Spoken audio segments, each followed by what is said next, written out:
ہوتا ہے۔ اس پر ایک پیغمبر نے عجیب توجیہ ہے، اگر چلے میں کہہ دوں، میں نے عجیب کہہ دیا، پھر آپ کہتے مسودہ رہنا ہے، وہ آ جاتی تو بڑا ہی اچھا تھا، وہ ہو جاتا تو بڑا اچھا تھا، وہ ذرا توجیہ کریں۔ کہتے ہیں یہاں دو لفظ ہیں، غفر اللہ لک، نمبر دو من ذنبک۔ ذنب کا معنی عربی زبان میں دم ہوتا ہے۔ ذنب کا معنی کیا ہوتا ہے؟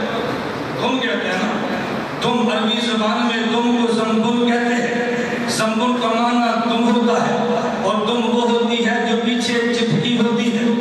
اگر دم کاٹ دو تو کوئی نقصان نہیں ہوتا، کچھ عیب تو آتا ہے، لیکن ذنب وہ ہے جو دم ہے اور دم پیچھے لٹکی ہے۔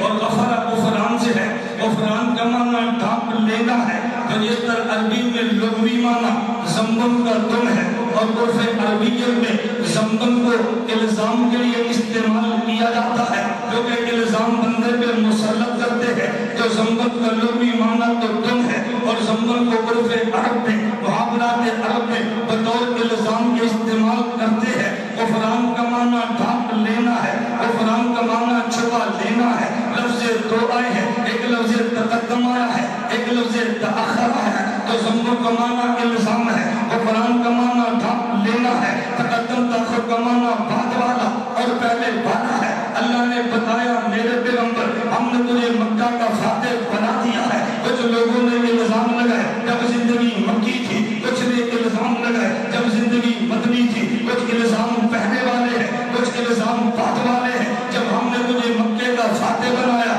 اب یہ الزام لگانے والے تیرے کلمے پڑھ رہے ہیں، الزام مٹ گئے ہیں، یہ تیرے مقتدی بن گئے ہیں، الزام مٹ گئے ہیں، تجھے امام مانا ہے۔ میرے پیغمبر وہ الزام جو پہلے لگے، وہ الزام جو مدینے پہ لگے، تیرے خدا نے سارے الزامات کو صاف کر دیا ہے۔ غفران کا معنی معافیہ ہوتا ہے۔ الزام لگانے والے آج کلمہ بولنے ہیں، پہلے الزام لگاتے اب صفائیاں دیتے، پہلے الزام لگاتے اب یہ موجودیت کو قرآن بندہ کہاں سے سمجھا ہے؟ ایک ہوتا ہے فہم قرآن، ایک ہوتا ہے تفہیم قرآن۔ یہ دو بہمانی میں اس پہ بات کرتا، فہم قرآن الگ ہے، تفہیم قرآن الگ ہے۔ لوگ کہتے ہیں کہ ہر بندہ درس قرآن کیوں نہیں دے سکتا؟ ہم نے کہا نہیں دے سکتا۔ میں انشاءاللہ پھر کبھی آیا، میرا آپ سے وعدہ میں اس پر فصل بات کروں کہ درس قرآن کون دے سکتا ہے، کون نہیں دے سکتا۔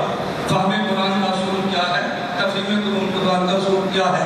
جو فہم قرآن کی صلاحیت نہ رکھتا ہو بتاؤ تفہیم قرآن کہتے کرے گا؟ پہلے فہم قرآن ہے، پھر تفہیم قرآن ہے۔ میں جو بات سمجھانے لگا تھا